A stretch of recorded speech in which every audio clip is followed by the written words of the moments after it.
In this video, we'll see what are kwargs in Python. Kwargs are nothing but a parameter that will pack all the arguments into a dictionary. It's useful so that a function can accept a varying amount of keyword arguments. So it's very identical to args. There is a small change where args packs all the arguments into a tuple, and here kwargs pack all the arguments into a dictionary. Okay, and here the parameters will be keyword arguments. Okay, whatever the parameters we pass inside a function, that will be keyword arguments, and that can be n number of keyword arguments. Okay, let's see that by implementing the code. Def info, and here I'll pass the first underscore name as an argument and last underscore name, and I'll print hello, comma, first underscore name, comma, last underscore name. And now I'll call the function. Let's give the keyword here. Okay, instead of giving the value for the first name, we are passing the keyword arguments. Okay, directly we are passing the argument here, and for the argument we'll be passing the value. Okay, first underscore name equal to Vivian, comma, last underscore name equal to Richards. Okay, so this first underscore name is also called as an identifier. Okay, we can also call it as identifier. So we have passed the values for the identifiers, which is Vivian and Richards. Okay, if I try to run it, Python kwargs.py, and that will give me the hello Vivian Richards.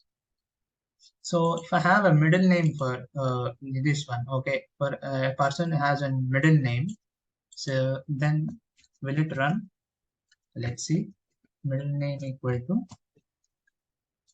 John. Okay, if I try to run it, so it will give me an error, which is a type error. Okay, info got an unexpected keyword argument middle name. Okay, so that is an error because we have not passed any argument named as middle name. So that is the reason why it is giving me an error. Okay, to pass n number of arguments here, we'll be using kwargs. Okay, keyword arguments. So let's remove this, and we'll be giving 2 asterisks before giving the kwargs. Okay, it's not mandatory to give kwargs. You can name it as any name. Okay, let's say we'll take another name like full name. Okay, so it is full name and 2 asterisks. Okay, 2 asterisks and full name. Okay, so now here it is giving me the error. Okay, first name is not defined. Okay, we'll see that we have to pass the full name as a variable here. Okay, full name, and we have to pass this first name, because full name, the keyword argument, we are passing it. We are passing the keys for it, which is first name, and we have to close this. And here full name,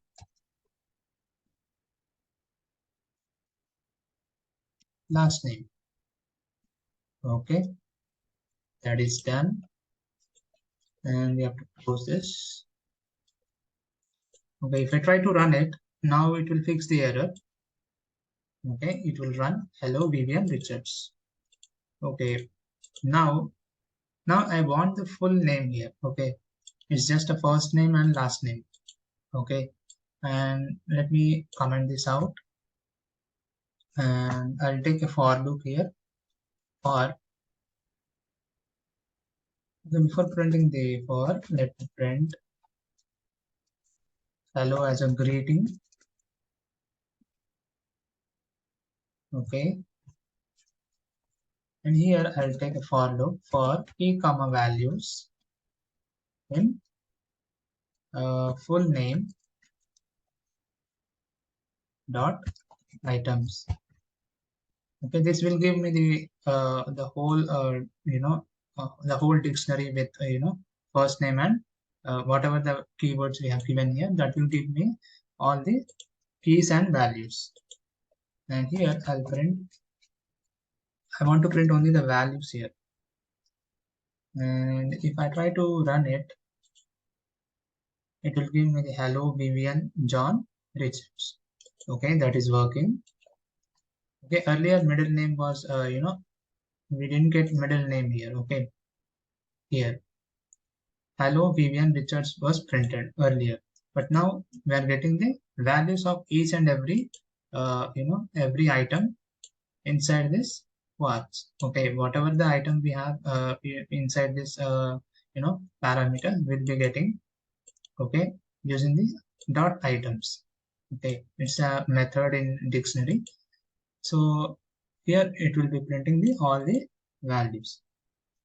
So now if I give another keyword argument, which is title equal to, let's say, Mr. Okay, let me run it. Okay, let me clear this.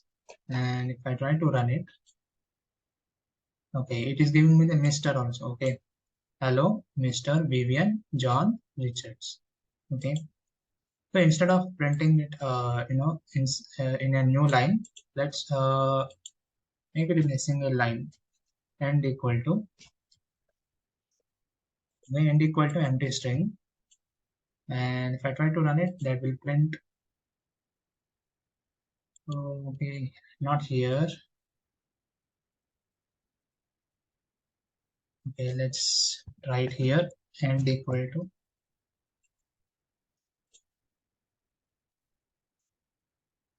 okay, we have to pass it here as well. End equal to empty string. And now you can see that it is printing in a same line. Okay, so this is how we can use Quarks to pass n number of keyword arguments into a function. So if you like this video, please like, share and subscribe. Thank you for watching.